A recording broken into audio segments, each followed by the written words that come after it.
Apparently, Toyota is now saying it's delaying its electric vehicle program because it wants to provide customers with Tesla-beating software and technology in its new electric cars. This is an interesting story. Maybe it'll just delay them indefinitely. I mean, if they're going to put them on hold for this reason, maybe they can just delay them for the next 50 years. I don't know. Hello, my friends. Welcome to the channel. I'm the Electric Viking. My name's Sam Evans and I'm coming to you from Melbourne in Australia. Thank you for tuning in. Great to see you. It's been an amazing week here in planet Australia. Yeah, it's a bit of a weird place, Australia, actually. There's a lot of strange things about it. We have some strange terminology. I try to not use that so much because otherwise you wouldn't understand what I'm saying. You really wouldn't have any idea what I'm saying. Seriously. If I use some of the terminology and some of the bizarre phrases that people I know here use on a daily basis. Some of it I don't even understand. That's how weird it is. Anyhow, when you come here one day, you can maybe use your phone to, Google Translate. Struth, mate. You can work out what Aussies are actually saying. And one of people's favorite phrases here is, she'll be all right, mate. She'll be all right, mate. Yeah, mate, she'll be all right, mate. People say that all the time. For no apparent reason. Just randomly. Anyhow, Toyota. They're saying, she'll be right, mate. When it comes to electric cars, yeah, she'll be right. Yeah, one day. We'll make a few here and there. Well, actually, Toyota made a pretty outright lie that no one has really called them out on. They brought out 30 different electric car models, so-called models, recently. It was only a few months ago. There's a bunch of channels. There's a bunch of YouTube channels. There's websites saying that those 30 models are actual models. They're not models. Toyota just made a bunch of concepts. It's basically like Alpha Motors. Alpha Motors, that scam of a so-called car company in the United States. Sorry, US fans, don't get me wrong. You guys have some amazing stuff, amazing brands, amazing stuff.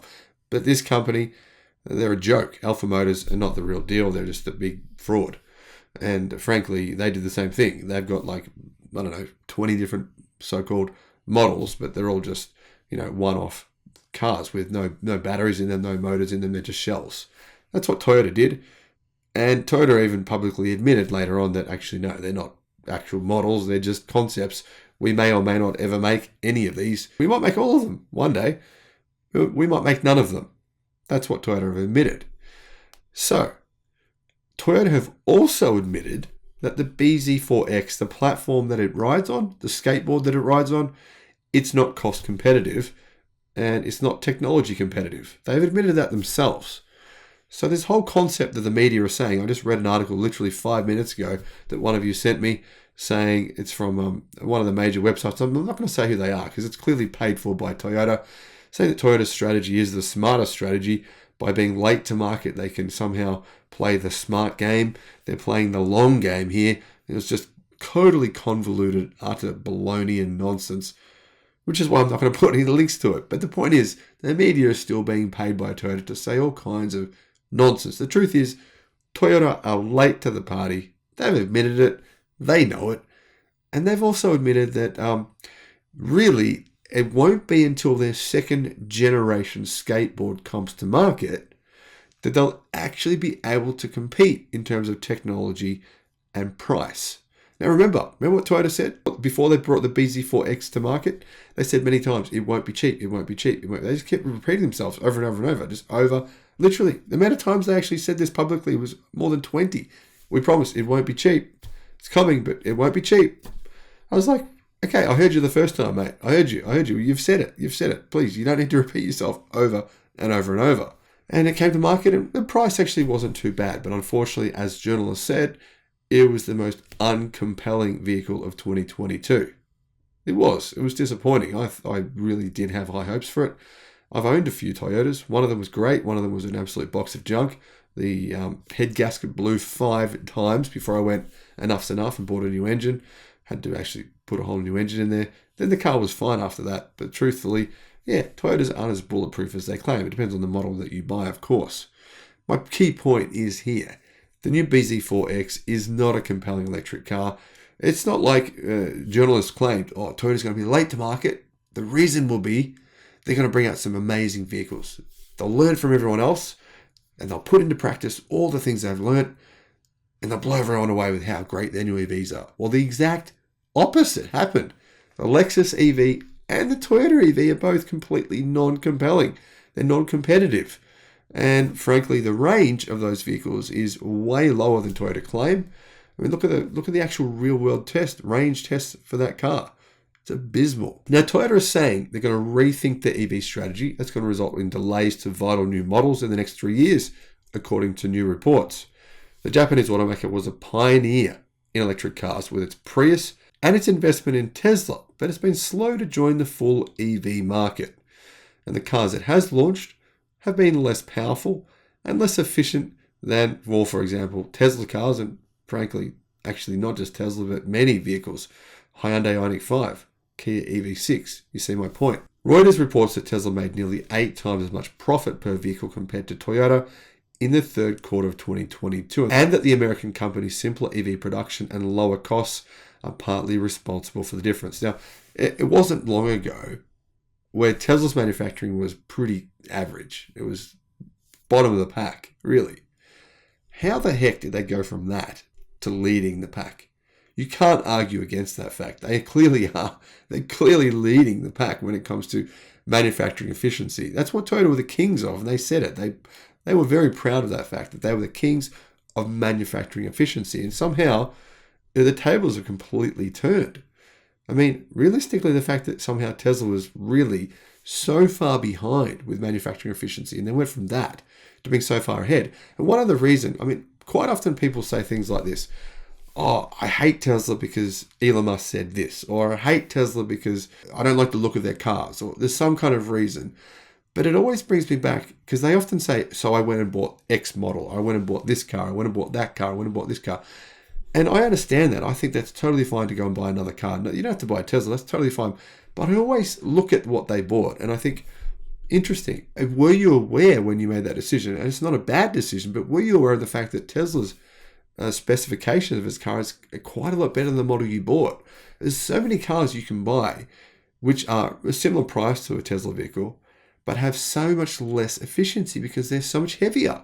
I mean, realistically, the Model Y, almost all of its competition is between 200 to 400 kilos heavier. That's 400 to 800 pounds difference in weight. Massive. The same thing applies to the Model 3. Massive, massive difference. This is one of the areas where Tesla has a huge lead. I actually think that lead is going to grow as we start to see more structural battery packs, more gigacastings, etc. employed in all Tesla models. Plus, 4680 cells versus lithium iron phosphate, they're lighter. Anyhow, getting back to Toyota. Toyota has been working with suppliers, they say, to see if it can make changes to its plan to help close the gap on Tesla, plus other established traditional car makers that have responded more quickly and efficiently to the boom in EV sales. The most radical proposal on the table is this. According to Reuters sources, the axing of the ETNGA platform found under the BZ4X and Lexus RZ450e in favor of a dedicated EV architecture. Now, that isn't actually just a claim from Reuters sources. That's actually what Toyota said themselves. Toyota even admitted to the fact that their platform wasn't as good as they'd like it to be in comparison to the competition.